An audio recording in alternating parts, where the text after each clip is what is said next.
welcome into the 2020 Saints Draft Kickoff Show presented by Cox. I'm Caroline Gonzalez, joined today on the show by our senior writer for NewOrleansSaints.com, John DeShazier. Will be joined later in the show by voice of the Saints, Zach Strief. But first of all, JD, how are you doing today, my friend?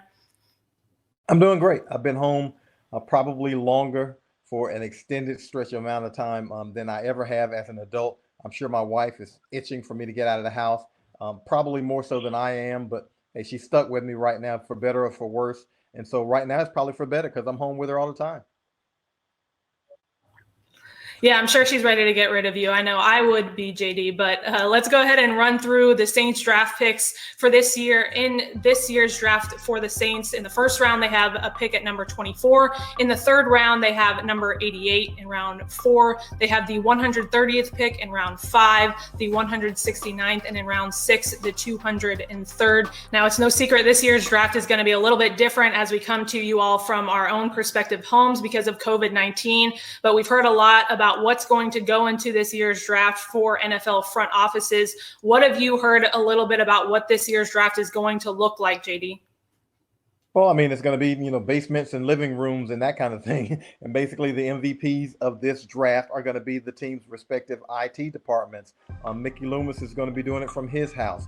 We know the commissioner is going to be announcing picks from his basement. Sean Payton will be in his house. Jeff Ireland will be in his house. So from that standpoint, it will be extremely strange because these coaches and general managers and college scouting directors are accustomed to being in the same room together, having that back and forth conversation as the picks are coming up on the board. So that'll be very, very strange from their standpoint. It'll be very strange for us because, we won't all be collected in one place watching the draft. So from that standpoint, historic, we don't want to see this kind of history repeat itself. But from that standpoint, it's going to be extremely strange, I'm sure, from their standpoint. 58 prospects of the NFL are going to have kits sent to them or already have had kits sent to them. They're going to have cameras, backdrops, things like that. So the NFL has done everything they can to create a new and unique experience for these draftees. But Mickey Loomis, general manager for the Saints, spoke earlier today to members of the media, and he touched on a little bit of the challenges of this year's draft. We have a communication system with the league, and we have a backup, which is the backup is a conference call effectively. And, there's a system to set up, and you basically send in your pick when you're on the clock. We have a screen that's showing who's on the clock, the clock itself winding down. And then when a pick is made, that pick shows up on the screen, and at the same time the clock resets to the team that's now on the clock. So it's in a lot of ways it's similar to what we do when we're calling our guy at the draft in New York and having him fill out a card and send in the card. So instead of that being a manual process with an individual, we're doing it over the internet. It's relatively simple. It's just, listen, the things that you worry about is, do you have a glitch with the internet, or do you have a power outage, or do you have, something that happens that interrupts that technology? And, for example, I know that we're expecting a storm here tomorrow in New Orleans. And so, does that include a power outage? And how do we handle a power outage, which, we've got backup systems in order to do that. All right, now we welcome into the show the voice of the New Orleans Saints and Saints legend, Zach Strief. Zach, how are you doing, my friend? Long time no see. Hey, we're doing great. It's nice to have a conversation with people that I know. Certainly good to see some familiar faces and to get to communicate for a little bit. So, but we're doing great out here, and I hope everyone at home is doing as well as we are. Now, you two know this team pretty darn well, especially you, Zach. Going into this draft tonight, what positions are the biggest Saints offensive needs in your opinion? And Zach, we'll start with you.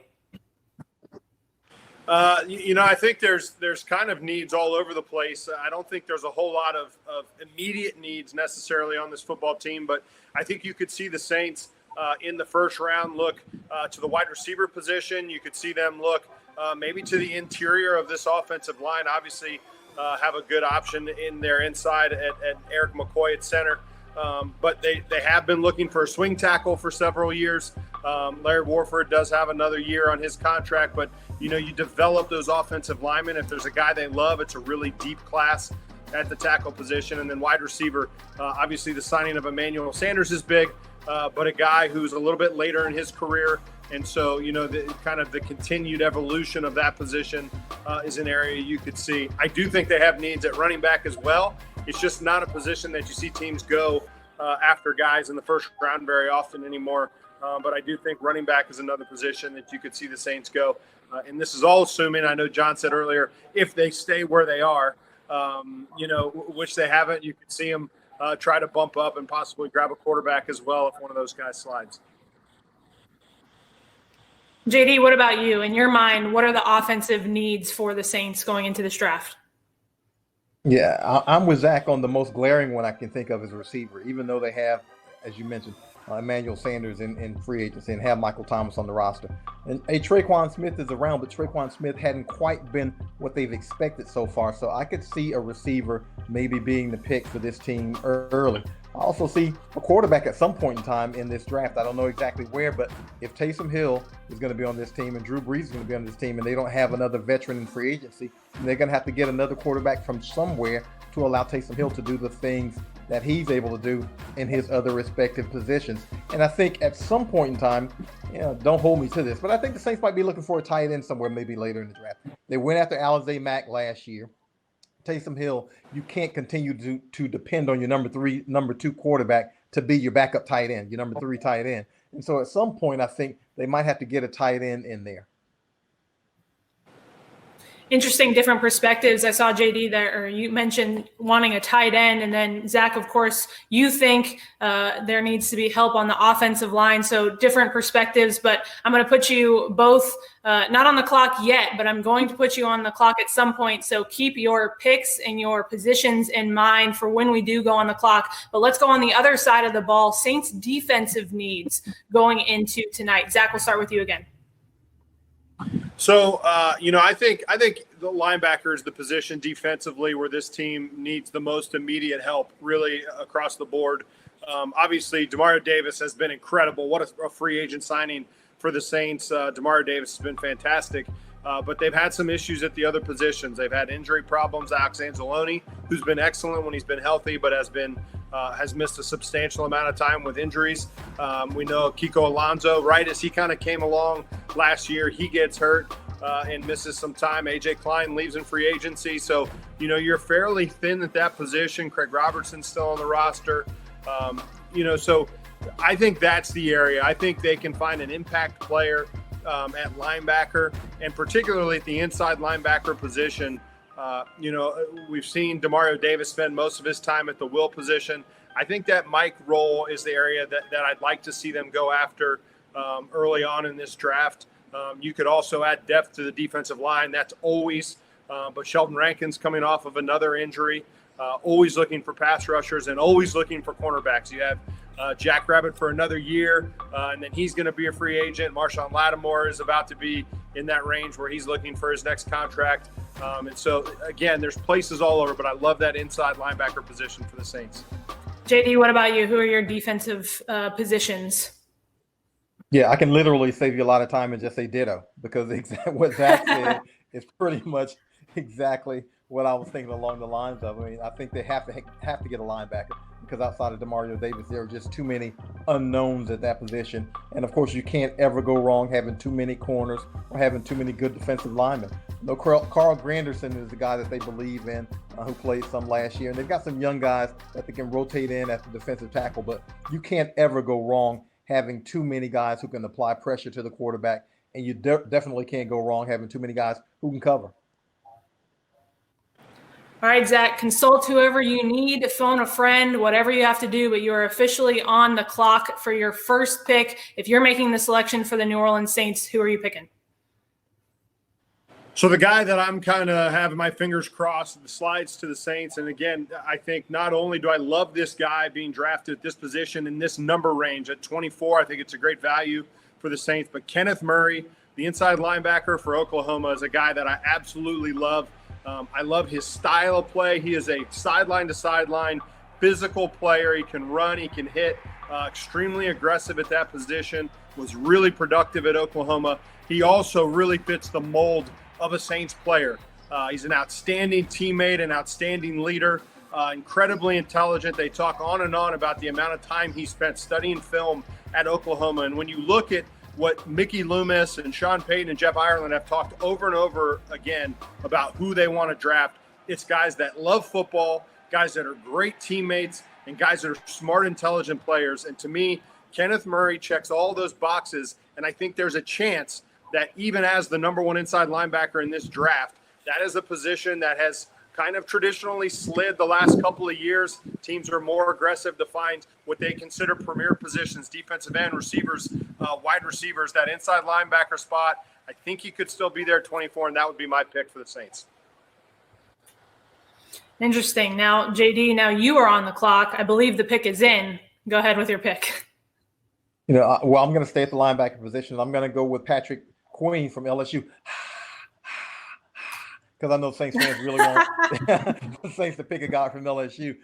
He's probably not the thumper that Murray is, but he's a guy who can get sideline to sideline. He can probably cover maybe a little bit better. More of a speed guy. I'm not going to say he's a Deion Jones type, but you're looking for that type of linebacker if you want to get one of those guys in that measurable from LSU. So hopefully he's a guy that might be on the clock, might be on the board for the Saints, and that can come in and play. Interesting, because the Saints have never selected a player from LSU in the first round, but we might see it this year. Now, if we know anything about Sean Payton and Mickey Loomis, it is to expect the unexpected. So I'm going to ask you two for your sleeper targets going into tonight's draft. JD, we'll start with you. Who's your sleeper target? Well, if I'm going to have a sleeper guy for anybody in the NFL, I'm going to go at tight end, because those are guys you can find later in the draft and can be really productive. So my first guy is a guy named Bryson Hopkins from Purdue. 36 of his 96 catches the last couple of years, 15 yards or more. So he's a guy who can get down the field a little bit, more of a receiver. And so I think you can get value later in the draft at tight end. Also, Stephen Sullivan, a guy from LSU who didn't play much last year behind Thaddeus Moss, but he's a former converted wide receiver. So another guy you believe might be able to get down the field. And again, I think you can find value later in the draft at tight end. George Kittle, 5th round pick. Jared Cook, 3rd round pick. Travis Kelce, 3rd round pick. Jimmy Graham, 3rd round pick. So I think you can find somebody a little bit later in the draft who can fill out that position, especially as you get a little bit further down and they're not so special, where they're probably more specialized as a receiver than a more complete tight end. All right, Zach, you have the inside scoop. I'm counting on you to give us the inside information. Who is your sleeper target going into tonight? First of all, you know what I learned after 12 years in the NFL and with one team, so getting to watch the same front office, is that I don't have a clue what those guys are going to do up there. They surprise pretty much every single year. I don't think I was ever right once. It seemed almost for sure when I thought to myself, they're not going to draft somebody to replace me this year. That was when they drafted someone to replace me. So I hope I do a better job as an analyst than I did as a player guessing this. But I'm on the offensive side of the ball for my sleeper pick, and I'm going to go with Quez Watkins, wide receiver out of Southern Miss. And here's a guy, led Conference USA last year in receiving yards. He was very productive, is the Southern Miss all-time record holder, ran a 4.35 40. He's not as small as you might expect for a guy running a 4.35. He's a 6-foot-tall receiver. But here's what I love about him. He showed great ability to go up and get the football. He's turned a lot of small passes into big passes, which serves the Saints well in this offense currently. That has not been as explosive maybe down the field it has in the past. But then moving forward with the expectation that Drew Brees is not going to play forever, and in the short, somewhere in the short term, we're going to move on to a guy, maybe it's Taysom Hill. If you take Taysom Hill at quarterback, a guy who's going to extend plays with his legs and has a big-time arm, I want a guy that's running 4.35s that can turn and take off down the field and become that deep threat for a quarterback, like Taysom Hill. So Quez Watkins for me is that guy. I think it's a good draft for wide receivers. I think there's talent down the board. And I think he's a guy that you could get in the 4th round that could maybe even slide down in the 5th. I think he's a huge value down there. Interesting perspective from you both. Now we're going to take this to Twitter, JD's favorite social media platform, because we polled some of our biggest Saints fans and they asked questions to our 2 analysts. So first up, JD, we'll start with you from Devin DePascal. Which quarterback should the Saints target late? Devin, I have no idea, but I do know this. If the Saints target a quarterback, it won't be late. I think they're gonna. In fact, I think if they get one, it'll be in the 1st round. I think they'll do it early. I think they'll have to move up if they're going to do it. I don't know if they're going to necessarily wait until later in the draft. If I had to pick a guy, it'd be Love out of Utah State. But again, I just can't say who the Saints might be looking at quarterback later in the draft, just because there's just so many things that they're looking for, and in their cloud of players. If there's a quarterback in there, they'll probably take him. But a lot of times what's happened with the Saints is there are quarterbacks on the board, but their rating isn't high enough for the Saints to take that chance on them. And that's why they pass so much. Zach, anything to add to that? Or you can just say ditto if you'd like. Yeah, well, I think there's been a lot of talk about Jordan Love. I think that too many teams are going to fall in love with the idea of Jordan Love out of Nevada, and I think that pick's going to be gone certainly before 24, and maybe even quite a bit higher than the Saints are going to want to try to climb aboard to go and get him. I like Nate Stanley. You talk about a late round guy that you could get. I think John's right. I think that they could want to find someone earlier in this draft, but if they're going to wait towards the bottom, Nate Stanley out of Iowa, kind of a ball manager, a game manager a little bit, but was really accurate there, was really productive. A guy I think could fit into the current system, maybe not that new age, explosive, kind of dual threat quarterback, but maybe a guy that you could develop that could come in and run this offense that in the style that Drew Brees is running right now in a pinch for the Saints. It could develop into a good football player. All right, next question from Jesse VU. Do you see a scenario where trading back might benefit with gaining more picks, especially since we have no 2nd round pick? John, I'll let you go first. Well, I mean, that could be some benefit to it depending on how many picks you can stack up. But again, the Saints have been a team that's been extremely aggressive in terms of going up. Now, could they and moving up into the 2nd round means you got to give up something, obviously, in this draft or a future draft in order to move there. So somewhere down the line, you're going to lose something. Will they move into the 2nd round for a pick? I don't know, because I'm thinking more along the lines of the Saints might be moving up in the 1st round, and then they might not be able to get the capital or have the capital remaining to get up into the 2nd round. So I'm not sure there's a scenario where they're going to move into the 2nd round. Zach, anything to add to that?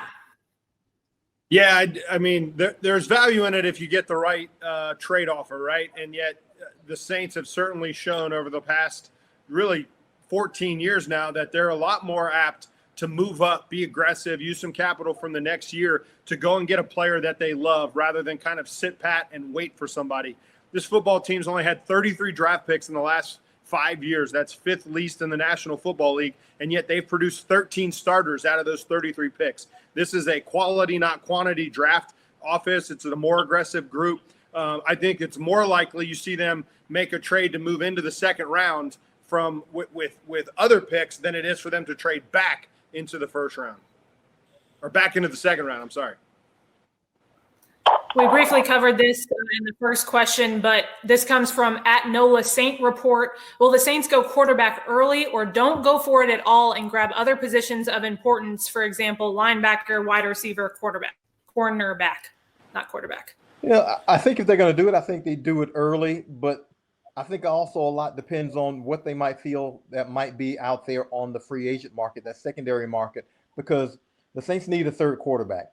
They probably would prefer that it's a veteran just in case something happens to Drew Brees. You got to finish out a game, and you want a guy in there who might be able to give you some help, as opposed to having a rookie who'd be on the roster and he'd be learning his entire time. You get a veteran out there, And if Taysom Hill's got to play an extended amount of time, you've got someone who you feel pretty comfortable with playing. So, but again, if they're going to have one, I think it's going to be early in the draft.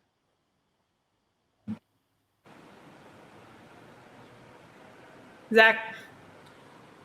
Yeah, I would agree with you. I think when you're drafting that position, it's a pick that you need to take early. There's not 32 of those guys in the world right now. There's not 32 starting grade quarterbacks in the world. So if you're going to go get that guy, you're going to go and get him. If you feel strongly about him, you got to go and get him. The Saints saw just a couple of years ago, what happens even with a high pick sitting at 11 and having the Kansas City Chiefs move in front to grab, Patrick Mahomes, a guy that the Saints loved. So, those are the types of things that happen. You would imagine that a lot of teams will be aggressive if there's a guy that they also love there. So, yeah, if you're going to get it, I think you're going to get it early. I think there's a lot of good veteran options available in the free agency market. But, maybe they get lucky. Maybe one of these guys slides. Maybe Tua with the injuries that he sustained. Maybe teams don't like that. The Saints have done very well grabbing quarterbacks that Miami thinks are too injured to draft. So maybe lightning will strike twice, and maybe we'll get to sneak up and steal Tua from the Dolphins if they feel good about him. But, I think it's going to take some aggression to go and get a quarterback. All right, JD, I'm going to need some assistance with this one. I need to hear your best LSU crowd roar before I ask the question. My best LSU crowd roar. Oh, go Tiger. All right, this one comes from Adelaide Life. Is this the year we draft an LSU player high in the draft? Well, I've already said Patrick Queen is my guy in the first round. Now, does that mean they're going to pick him? Heck no, because I don't know. But this is, I think, as likely an opportunity as any opportunity. I mean, if the Saints could have, of course they would have drafted Patrick Peterson. But he wasn't there when they were picking. So, you've got to be realistic about who's on the board when they're making their pick. Zach, any insight on that one? Yeah, I mean, you're right. If there's going to be a year, this is it. There's a lot of guys to choose from there. There's been discussions about LSU tying Miami, with 6 first-round draft picks for the all-time record. There's a guy who I think could slide. And I think, John's right there. I think Patrick Queen is a very good option. For me, again, if my guy's off the board already, if Murray's already off the board, then Patrick Queen's a possibility. Another guy I could see sliding that the Saints see a ton of upside in is Grant Delpan. He's a guy who did not have as good of a senior season, maybe as he had hoped to, was really the number 1 safety in the country going into last year, was a Jim Thorpe Award winner, but a guy who I don't think was as productive as he could have been. That he could be a great pickup for the Saints, a dynamic player at that safety position, a position that the Saints really covet. And again, with guys like Marcus Williams coming up on contracts here shortly, could be an area where the Saints think they could improve at. Zach, as always, great information. We appreciate your insight and look forward to hearing from you during this season as the voice of the New Orleans Saints. So we appreciate you. Yep, can't wait. Thanks for having me, guys. Great talking to you. Thanks, Zach. We appreciate it. JD, I consider you a fashion icon. I enjoy the drip that you display throughout the office. Yes, I'm going to go ahead and say that. So we are going to have you judge a little fashion contest with our former New Orleans Saints draft pick. So you are going to decide who is head and shoulders above the rest, starting with Saints' very own Marcus Davenport. What do you think? Well, I'll tell you what, he's a little bit conservative. It's draft night, and he doesn't go outlandish as we've seen in some previous years. Bit of a gray suit with the pink pocket square, but I like the pink pocket square because it makes the suit jump a little bit, makes it pop a little bit. Marcus, again, a guy who's a little bit conservative, so you didn't expect him to really step out on the limb, and you see it right there. This kind of fits his personality. All right, next up we have Marshawn Lattimore. Tell me what you think about him.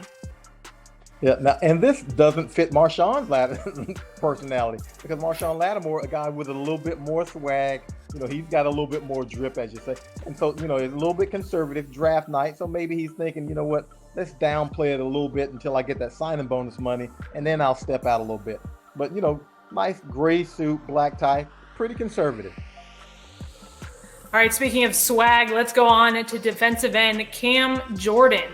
Now, you know that a fashion consultant gave this to Cam because we know Cam Jordan. He's got much more personality than this. Beige suit, brown tie.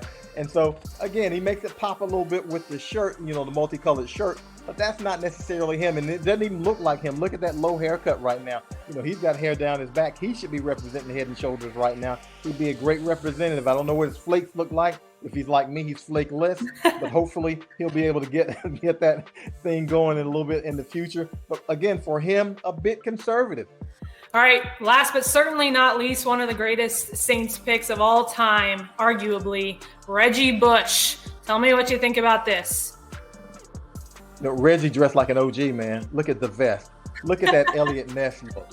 You know, he's got again, you can do things that's a little bit conservative in terms of color. That's kind of beige and brown, but look at the way he wears it. Look at that swag he's got. Look at the hands in the pocket. That's a dude who knows he's going to win a Heisman Trophy. That's a dude who knows he's going to be a high pick in the NFL draft. That's a dude who knows he's going to have a pocket full of NFL money. And he shows all the confidence of a guy who's going to be holding all those kinds of titles.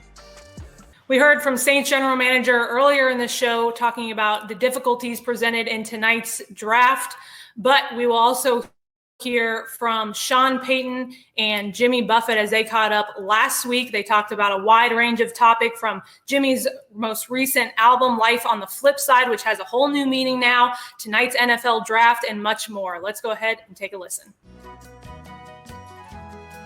Every one of us will be in a setup like this in front of our cameras and making draft picks.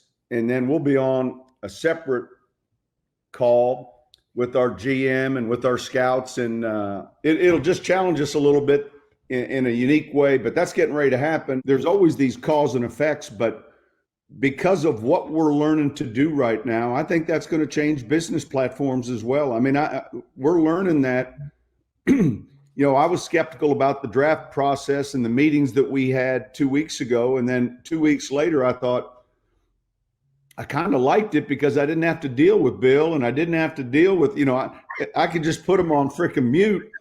And I got a lot less annoyed with some of my scouts when I could just put them on mute and they were in Tennessee or California or Pennsylvania. All of a sudden, I think that just comes with getting older. But we are going to, I think, there'll be certain things that come from this that will not have been planned. It'll just be like, hey, we can certainly function in some capacity this way that we never would have thought we would. You get that sense that everyone knows it's going to come. And it's just a matter of not if, but when. And so then there's that excitement that'll build. And look, there's some obvious sports for us like golf that may segue back a little quicker than some other sports. But relative to what you do, which is stadium seating, arena seating, you know, shed seating, and what we do, which is stadium seating, that's going to come because, look, we're going to get to that safe spot. And I agree. I think there'll be a different appreciation when that happens. And in the meantime, you do find yourself in this wanting to help, give, reach out, just be a part of the solution in your community or with your fan base. Yeah, it's early in the morning out here in California, so I don't know how the vocal performance is going to be here, but hell, we'll do it anyway.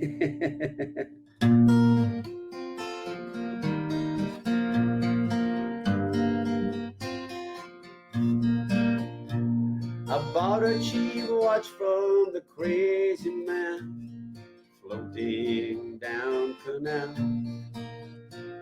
It doesn't have numbers or moving hands. It always just says now. Now you must be thinking that I was had, but this watch is never wrong. And even the warranty always says, breathe in, breathe out, move on. And it rained. It was nothing really new. And it blew. We'd seen all that before, and it poured. The earth began to stray, Pontchartrain, creeping through the door in the Second War. Now you might be thinking that I was sad, but you would just be wrong. Don't try to explain it, just bow your head. Breathe in, breathe out, move on.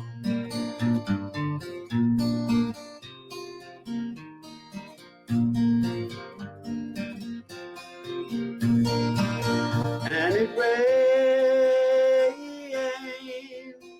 that was nothing really new.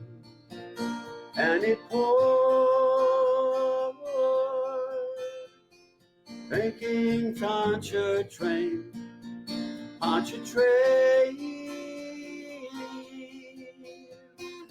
pouring through the door to the sad Ninth Ward. According to my watch, the time is now. The past is said and done. Don't try to explain it, just bow your head. Breathe in, breathe out, move on. Don't try to explain it, just bow your head. Breathe in, breathe out, move on.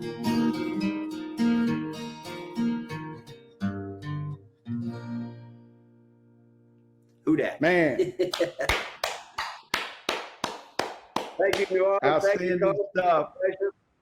Wonderful tribute there from Jimmy Buffett. I know we enjoy when he comes to the Mercedes-Benz Superdome to sing the national anthem. So great interview there between head coach Sean Payton and Jimmy Buffett. JD, any last thoughts for me tonight?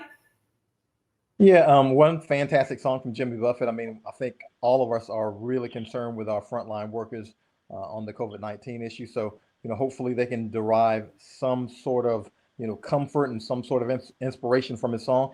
And obviously, this is hopefully the last time we'll ever have to do an NFL draft this way. I miss being around my peeps, including you. And we hopefully will get back to whatever is normal for us soon in the future. I was wondering if you were going to leave me out, JD, because I know we like to throw shots at each other, but I'm glad you included me. Thank you so much for that. All right, be sure to tune in to the draft tonight on ESPN, NFL Network, or ABC beginning at 7 p.m. We'll have all your coverage on NewOrleansSaints.com. You can follow the Saints on social media at Saints, or, of course, download the Saints app. For John DeShazier, Zach Strief, I'm Caroline Gonzalez. Thanks for joining us on the New Orleans Saints Draft Kickoff Show presented by Cox.